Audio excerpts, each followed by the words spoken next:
ਹਰਿਆਣਾ ਸੂਬੇ ਦੀ ਕਾਨੂੰਨ ਵਿਵਸਥਾ ਅਤੇ ਕਿਸਾਨਾਂ ਦੇ ਮੁੱਦੇ ਤੇ ਹਰਿਆਣਾ ਦੇ ਵਿੱਚ ਕਾਂਗਰਸ ਪਾਰਟੀ ਦੇ ਵੱਲੋਂ ਰਾਜਪਾਲ ਦੇ ਨਾਲ ਮੁਲਾਕਾਤ ਕੀਤੀ, ਜਿਸ ਦੀ ਅਗਵਾਈ ਸਾਬਕਾ ਮੁੱਖ ਮੰਤਰੀ ਭੁਪਿੰਦਰ ਹੁੱਡਾ ने की है।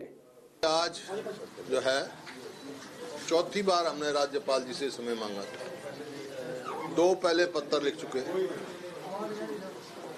कि प्रदेश की स्थिति बहुत नाजुक है, इतने दिन से किसान बैठे हैं और इतनी सर्दी में बैठे हैं, किसान बर्बादी के कगार पे पहुंच गया है और ये कानून व्यवस्था भी इनसे हाथ से बाहर हो गई, सरकार से बेरोजगारी भी बढ़ रही है। इस वास्ते हमने कहा, स्पष्ट निवेदन किया था राज्यपाल जी को, दो तो पत्र लिखे हमने कि स्पेशल सेशन बुलाया जाए और हमारे को मिलने का समय दिया जाए। तो आज चौथी बार ऐसे हुआ, पहले एक बार पहले हुआ कि कल हमारे को कहा गया हम कल बताएंगे। कल आप लोगों से हमने कहा था भाई 11 बजे तक नहीं आए, हमारे पास आया तो मार्च करेंगे। तो 11 बजे करीब सूचना मिलती है कि राज्यपाल जी का स्वास्थ्य ठीक नहीं है और हम अपने कार्यक्रम अनुसार पैदल मार्च की हमने। वहाँ जाके हमारे को सूचना देगी कि राज्यपाल जी है ही नहीं, या है ही नहीं। अब कौन सी बात सच है, क्या नीयत है सरकार की, ये अप्रजातांत्रिक तरीका कि विपक्ष का ये कर्तव्य है, ये हमारी जिम्मेवारी है कि लोगों की आवाज़ राज्यपाल तक पहुंचाएं और राज्यपाल की ये संवैधानिक कर्तव्य है कि वो हमारी बात सुने। तो मेरे को बड़े उससे कहना पड़ता है, राज्यपाल जी ने अपनी संवैधानिक कर्तव्य के निर्वाह नहीं किया।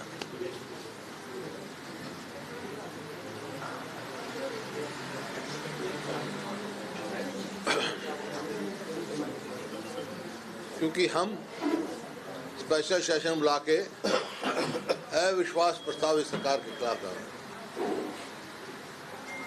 और जो जिससे पूरे देश के किसान परेशान हैं, ये जो कृषि कानून बने हैं उनका प्रस्ताव लाना था कि रिकमेंड किया जाए, असेंबली पास करके भेजे कि ये प्रस्ताव वापस ली जाए। और एपीएमसी एक्ट में अमेंडमेंट लानी थी। जो पहले से प्रावधान है कि कॉन्ट्रैक्ट एक्ट में जितना टोटल अमाउंट होगा उसकी श्योरिटी या बैंक गारंटी देने की बात थी, उसकी जगह जो भी एमएसपी से कम खरीद करेगा हरियाणा में एपीएमसी में एक्ट में चेंज लाके वो पनिशेबल इन लॉ होगा। तो ये लानी, ये थे मुद्दे। बाकी आपके सामने है, हर मुद्दे, हर सरकार का हर फैसला वो है अवमाननीय फैसले लिए हैं। जैसे जितनी शांति प्रिय ढंग से किसान आंदोलन चला रहे हैं, मैंने अपने जीवन में नहीं देखा। देखिए 26 तारीख को भी दिल्ली में कम से कम 10 लाख किसान थे। किसी दुकानदार का, किसी रेडियो वाले का, किसी की कोई शिकायत नहीं। जो लाल किले की थी उसके, जो हमने उस दिन भी कहा था, उसकी जांच होनी चाहिए, न्यायिक जांच होनी चाहिए और जो भी उसमें ऐसा काम किया है लाल किले पे उसकी सजा होनी चाहिए। उसकी निंदा हमने पुरजोर की है। वो कौन थे, किस नियत से गए थे, इस बात की जांच होनी चाहिए। क्या वो आतंकवादी थे या और कोई फॉरेन एडिट थे या और कोई कारण था, और कैसे गए, किले में अंदर कैसे गए, ये सारी बात जांच का विषय होना चाहिए ताकि दूध का दूध पानी का पानी हो जाए। क्योंकि किसानों का जहाँ तक सवाल था उनमें से कोई नहीं गया, ना उनका कार्यक्रम था ये। मैं जो किसानों ने संयम रखा 26 तारीख को, उनकी भरपूर प्रशंसा करता हूँ और साथ के साथ दिल्ली पुलिस के संयम की भी प्रशंसा करता हूँ। क्योंकि अगर कहीं टकराव हो जाता, पता नहीं क्या, कहाँ अंत होना था, तो टल गया। लेकिन एक बात साफ हो गई, पूरे देश का किसान इन कानूनों के हित में नहीं है। वो समझ चुके हैं ये कानून किसान के हित में नहीं है।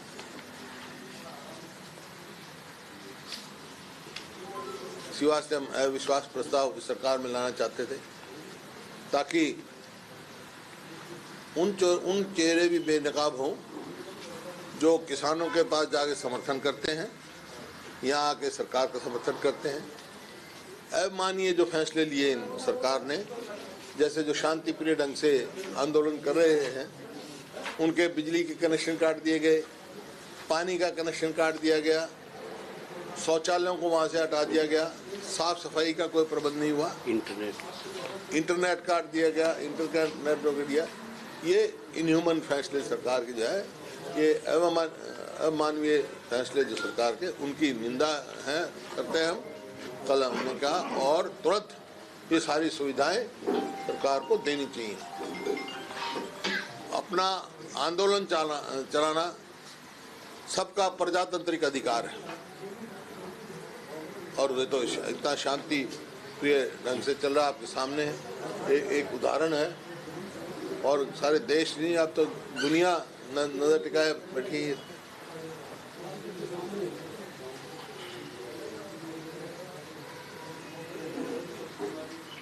जो प्रदेश की परिस्थिति है, हम विश्वास है, लोगों का तो विश्वास रहा ही नहीं, क्योंकि 26 जनवरी को जिन मंत्रियों के जहाँ कार्यक्रम थे, मुख्यमंत्री समेत, उन्होंने कार्यक्रम बदले अपने, पहले कभी नहीं देखा। ये क्या संकेत है? संकेत ये है कि लोगों का विश्वास खो चुके हैं, अपने आप में भी इनको कॉन्फिडेंस नहीं है। इसी प्रकार से विधायक, दो तो विधायक जो इंडिपेंडेंट विधायक थे वो समर्थन वापस ले चुके, और जो इनके गठबंधन की वो है पार्टनर जेजेपी, उनके कितने विधायकों रोज खिलाफ बयान आते हैं।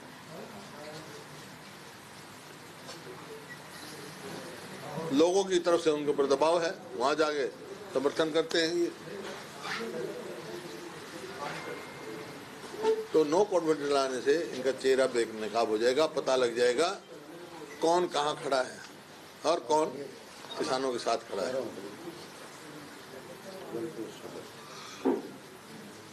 आप पूछो सवाल। और जो केसेस बनाए हैं, अम्बाला है और करनाल, कई जगह केस बने हैं, सिरसा में बने हैं, वो केसेस तुरंत वापस लेने चाहिए सरकार को। और जिनकी जान गई हैं हरियाणा में, जो शहीद हुए हैं, उनको सबको एक एक नौकरी और आर्थिक मदद उनकी देनी चाहिए, जैसे पंजाब सरकार ने नौकरी। ਇੱਥੇ ਰੁਕਦੇ ਹਾਂ ਇੱਕ ਛੋਟੇ ਜਿਹੇ ਬ੍ਰੇਕ ਦੇ ਲਈ। ਬ੍ਰੇਕ ਤੋਂ ਬਾਅਦ ਤੁਹਾਨੂੰ ਦੱਸਾਂਗੇ ਕਿ ਕਾਂਗਰਸ ਪਾਰਟੀ ਨੇ ਵਿਧਾਨ ਸਭਾ ਦਾ ਸੈਸ਼ਨ ਬੁਲਾਉਣ ਦੀ ਕਿਉਂ ਮੰਗ ਕੀਤੀ।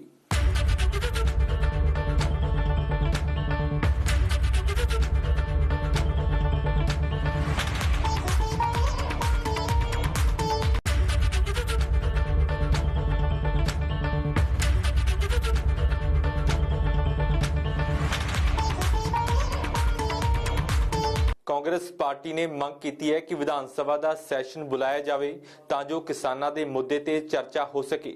ਕਾਂਗਰਸ ਪਾर्टी ਦੇ ਵੱਲੋਂ दावा ਕੀਤਾ ਗਿਆ कि ਅਸੀਂ ਵਿਧਾਨ सभा ਦੇ अंदर किसानों ਦਾ मुद्दा चुकांगे। पक्ष के नेता ने, हमारे नेता ने एक बात कही कि हम चाहते हैं कि सेशन बुलाया जाए और उसमें नो कॉन्फिडेंस मोशन, ये पता लग जाएगा कौन कुर्सी के साथ है कौन किसान के साथ है।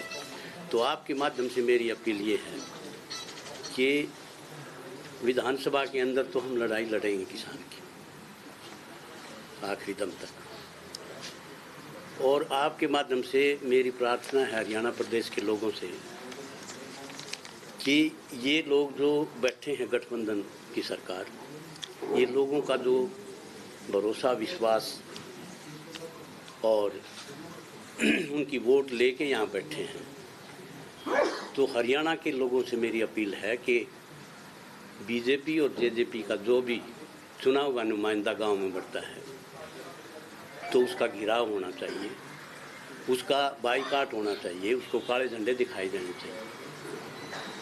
इसमें ऐसा अगर हरियाणा प्रदेश के लोगों ने अपने आंदोलन के साथ कर दिया तो या तो ये सरकार जाएगी या किसानों की बात जो है वो मान ली जाएगी। इस करिए निष्करिए, मैं आपके माध्यम से आपको मेरी समझ से अब लोगों की तरफ से दबाव बढ़ना चाहिए, बढ़ेगा। ये कांग्रेस का एक मत फैसला है कि इनका काले झंडे दिखाए जाए, इनका विरोध किया जाए, या डॉक्टर कादियान का अपना। ये जब प्रेस कॉन्फ्रेंस है, मैंने कहा भाई हमारे नेता ने ये बात कही है कि भाई हम लोग कहने का मतलब ये दबाव बनाया जाए उनके ऊपर।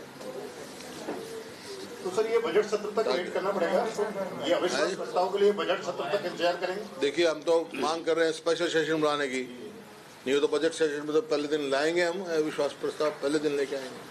तो आप क्या विधायकों को पत्र लिखेंगे कि वो अविश्वास प्रस्ताव का समर्थन करें किसानों की? अरे जब हम रखेंगे अविश्वास प्रस्ताव रखेंगे, बोलेंगे विधानसभा बोलेंगे, तो इसी वास्ते उनको करेंगे भाई, समर्थन के लिए तो कहेंगे।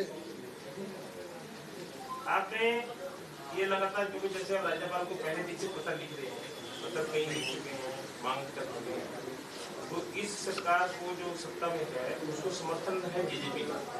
अगर तो सरकार नहीं बनी, उसके जो नेता हैं और इस सरकार के डिप्टी सीएम वो आपके उस बयान देंगे, लगातार आप अविश्वास प्रस्ताव की बात कर रहे हैं, वो कह रहे हैं कि हुड्डा साहब को जो विधानसभा से जब ये बात आई थी किसान कानूनों पे, कृषि कानूनों पे, जब धन्यवाद प्रस्ताव की बात थी, वो तो उसके ही चले गए, चर्चा ही नहीं की। तो हमने विरोध किया, विरोध में तो गए थे उठ के,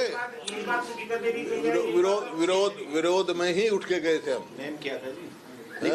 विरोध में क्या था, रिजोल्यूशन दिया था, तीनों कानून हमने पाड़े थे, on the floor of the house पाड़े थे, वो पार के दिए थे। छोटी बात थी क्या? लोकसभा बहुमत के दम पे लोग हमारी उन्होंने अनुसराई की और अप्रजातांत्रिक तरीके की बात करते हैं। प्रदीप जो हमारा विधायक था कालका से, उसको किस तरह स्पीकर ने फैसला किया, छुट्टी वाले दिन खुलवा के किया। ये अनडेमोक्रेटिक फैसला, ना तो उनको नोटिस दिया गया ना बुलाया गया। इसी प्रकार से हमारे को ये पता नहीं हमारे राज्यपाल का स्वास्थ्य ठीक है या नहीं है या बाहर है। हमारे पास फोन आता है स्वास्थ्य ठीक नहीं है, वहाँ जाते तो कहते राज्यपाल जी हैं ही नहीं यहाँ। ये अनडेमोक्रेटिक तरीके हैं। और जो बात कही है हमने तो विरोध किया था और फिर विरोध करेंगे। मैंने पहले दिन कहा था, जो कह रहे हो आप जेजेपी का नाम ले रहे हो, ये जब सरकार का गठबंधन सरकार बनी, मैं पहले दिन कहा था और वह साबित हो रहा है। मैंने एक ही बात कही थी जब मेरा पहला रिएक्शन पूछा, माँ भाई वोट किसी की, सपोर्ट किसी को। तो ऐसी सरकारें जिनकी कोई नैतिकता नहीं होती, केवल कुर्सी पे चिपकने की जिसकी नीयत होती है, ऐसी सरकारें अपने वजन में खुद अपने आप गिर जाया करती हैं। अब लोगों की तरफ से तो उखड़ गई है सरकार, लोगों को तो विश्वास ही नहीं रहा है सरकार। किसी पार्टी से संपर्क है, कुछ विधायक है संपर्क में क्या सर? हुड्डा साहब ऐसा कोई जो आपको अविश्वास प्रस्ताव लाने की तैयारी कर रहा है, उस पर किसी से बात हुई है आपकी? ये सारी बातें आपको बताने के लिए। हुड्डा साहब इनेलो नेता अभय चौटाला ने इस्तीफा दिया, कैसे देखते हैं? इनेलो नेता अभय चौटाला का इस्तीफा कैसे देखते हैं? देखिए, लोगों ने चुन के विपक्ष में भेजा, हमारे को भेजा, अपना कर्तव्य रख दिए। प्रजातंत्र में दो ही जगह है जहां आप लड़ सकते हो, विधानसभा या पार्लियामेंट। आप विधानसभा से इस्तीफा देके जाते हो तो राहत किसको मिली? बीजेपी सरकार को मिली। इसी वास्ते स्पीकर ने जो स्पीकर छुट्टी वाले दिन कर दिया। राहत लेने के क्यों घबराए हुए हैं, ये पैर उखड़ी हुई है। और लड़ाई विधानसभा में लड़नी चाहिए थी, पीठ दिखा के नहीं जाना चाहिए था। आज हम लड़ाएंगे, विधानसभा में लड़ेंगे, तब लड़ेंगे, तो इसका मतलब मदद करने की नीयत से गए। इसको टेक्निकली नहीं बता दो, क्योंकि आपका बयान पहले भी आया था कि किस तरीके से सपोर्ट किया, टेक्निकल संख्या बल के आधार पे कह रहे हैं आप? भाई पहले तो 46 चाहिए थे उनको मेजोरिटी के लिए, अब 45 चाहिए।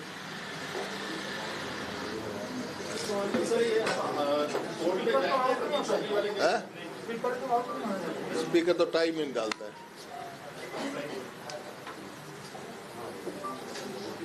लेकिन सवाल इस बात का है, लोगों ने चुन के भेजा है उनकी आवाज उठाने के लिए विधानसभा में। क्यों चुनाव लड़ते हो आप अगर आप विधानसभा में बात ही नहीं उनकी उठाने के लिए? वो अविश्वास प्रस्ताव हमने पहले से कह रखा है, उसमें अविश्वास प्रस्ताव में वोटिंग करनी चाहिए थी, हमारे साथ खड़ा होना चाहिए था। लोगों की जो आज दुर्गति हुई है उसके साथ उनकी आवाज़ उठानी चाहिए थी, कोई भी हो इसमें व्यक्ति। हुड्डा साहब, किसान आंदोलन को लेकर इंटरनेशनल लेवल पर भी कई सेलिब्रिटीज ने ट्वीट करके इसको सपोर्ट किया है। बीजेपी इसका विरोध कर रही है और कह रही है कि देश की छवि खराब हो रही है। आपका क्या पक्ष है इसको? आप ठीक बात है? देखिए, देश की छवि का सवाल क्या है, ये कानून वापस ले ले, कानून वापस ले लें। क्यों इंटरनेशनल ट्वीट कर रहे हैं, क्यों लोग खड़े हैं? क्योंकि ये कानून किसान के विरोध के हैं, तो कानून वापस ले लें। कौन जिम्मेवार है फिर छवि खराब करने के? ये कानून है या और कोई व्यक्ति है? ये कानून वापस ले लें। ਇੱਥੇ ਰੁਕਦੇ ਹਾਂ ਛੋਟੇ ਜਿਹੇ ਬ੍ਰੇਕ ਦੇ ਲਈ। ਤੁਸੀਂ ਦੇਖਦੇ ਰਹੋ ABP ਸਾਂਝਾ।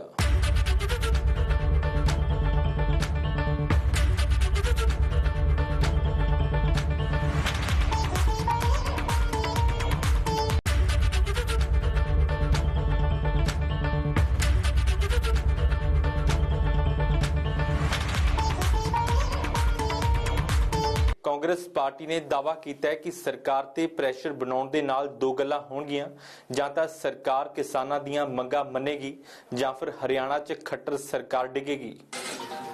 कादियान साहब, अभी आप कह रहे थे कि गांव में विरोध हो और जो है जेजेपी और बीजेपी के नेता को दबाव बने और उसकी क्या सरकार गिराने का आपके पास यही फार्मूला है या और भी कुछ सोच रहे हैं?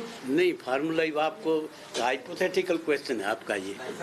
नहीं तो इसमें ऐसा है, ये जो गिराव होगा या काले झंडे दिखाए, एक प्रेशर जाएगा पॉलिटिकल आदमी के ऊपर जो लोगों से चुना हुआ नुमाइंदा है, उनसे चुना हुआ आया है, उनकी ताकत लेके आया है, वो जब उसका विरोध कर रहे हैं तो उससे दो बात होंगी। या तो किसान की बात मान ली जाएगी या ये सरकार जाएगी। इसमें आप लगा लियो कौन क्या करेगा। देखो, यहाँ दर्शाता है यार, सड़क खोद दी गई, सड़कों पे कील गाड़ी की गई। दिल्ली मेरे देश की राजधानी है, सरकार के हाथ में जाने से तो कल भी कैबिनेट मंत्री का बयान हुआ आप ही को लेकर के, वो कहते हैं कि जब हम बहस के लिए तैयार होते हैं विधानसभा में तो कांग्रेस के लोग अपनी बात बोल करके भाग जाते हैं। वो बहस करने को तैयार। कौन सी बहस के लिए तैयार हुए? वो तो पहले भागे भगाए हैं यार। डिस्कशन नहीं हुआ जब तो कानून पाड़े थे, जब डिस्कशन अलाउ नहीं हुआ तो उसके बाद पाड़े थे। ये तो अब कोई वो रहेगी क्या? 26 जनवरी का कार्यक्रम क्यों बदला भाई? विश्वास अभी कर दो। लेकिन आप ऐसे ही छुटाना ना, आपकी एक बात पे ये बोल रहे हैं कि तो हुड्डा साहब चाहते हैं सरकार को चलाते रखते हुए, अमल रखते हुए, नहीं तो क्या गिर जाती सरकार। कौन आदमी? ऑब्वियसली दावा कर रहे हैं। कौन आदमी? हमारे 30 MLA हैं, मजबूती से खड़े हैं, 31 हैं। अभी प्रदीप पे गया है, मेरे को उम्मीद है कि इसको उनको न्याय मिलेगा जो उनके साथ जाति की। 31 MLA हैं, मजबूती से खड़े हैं। देख लेंगे अब नो कॉन्फिडेंस में कौन है कौन नहीं। जो तो पहले ही अब इस्तीफा देके चले गए ताकि वो टेस्टिंग पॉइंट ही ना आए। टेस्टिंग पॉइंट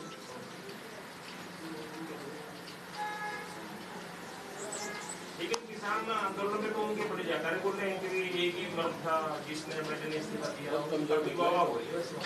ये कहाँ? किसान कौन से आंदोलन में? जो किसान आंदोलन कर रहे हैं वहाँ तो कंडेला में था, कल दिखाई दी उनकी। अगर इतना ही उनका किसान प्रेमी थे, किसान के लिए दर्द है, तो जब कंडेला में गोलियां मारी गई थी किसान से, जब भी तो विधायक थे, जब क्यों नहीं छोटा भाई? आज अकेले विधायक है वो।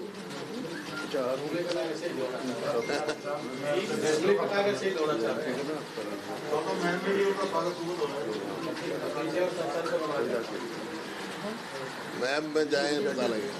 मैम में कितनी वोट उनकी आई और कितनी आगे आएंगी, स्वागत पता लगेगा। लोग समझ चुके हैं, लोग अच्छी प्रकार से समझ चुके हैं। व्यक्तिगत मैं नहीं कहता, लेकिन ये सबको पता लग गया कितना कितना क्या देगा तो आपकी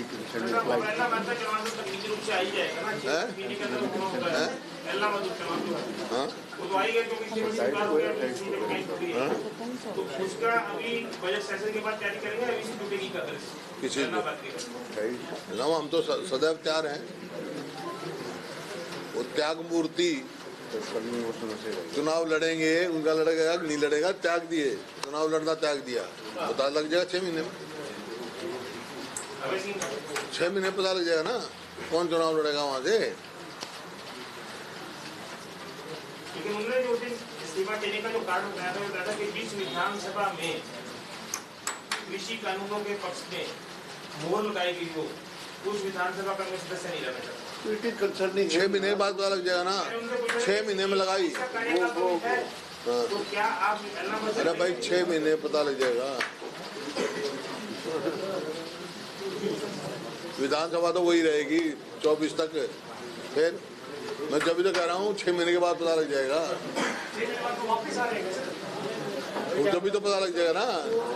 वापस आने की कोशिश करेगा या आएगा, नहीं वो तो पता लग जाएगा कि भाई जो फिर उसी विधानसभा का सदस्य बन रहा है, पर मैं तो इसका रहूंगा नहीं, फिर उसी का लड़ेगा नहीं लड़ेगा, कौन लड़ेगा ये सब बताया जाएगा। व्यक्तिगत ज़्यादा मैं चर्चा नहीं किया करता किसी के बारे में, लेकिन वो सब लोगों को पता है।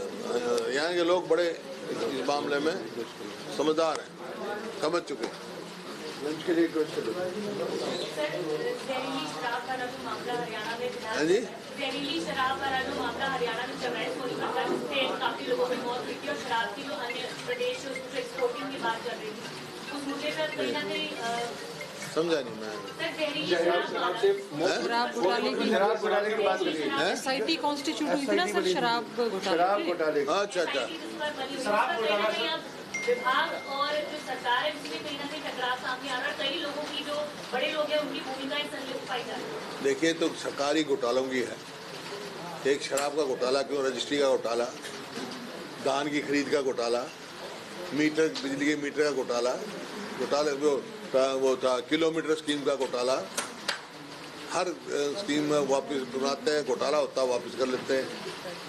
सबको पता था भाई शराब का घोटाला हुआ है, सबको पता है रजिस्ट्री में कितना घोटाला हो रहा है कोरोना काल में।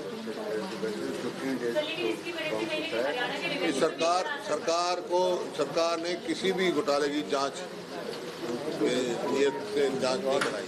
ਫਿਲਹਾਲ ਦੇ ਲਈ ਬਸ ਇੰਨਾ ਹੀ। ਤੇ ਇਸ ਦੇ ਨਾਲ ਹੀ ਦੇਸ਼ ਦੁਨੀਆ ਤੇ ਪੰਜਾਬ ਦੀ ਹਰ ਵੱਡੀ ਖਬਰ ਦੇ ਲਈ ਤੁਸੀਂ ਦੇਖਦੇ ਰਹੋ ABP ਸਾਂਝਾ।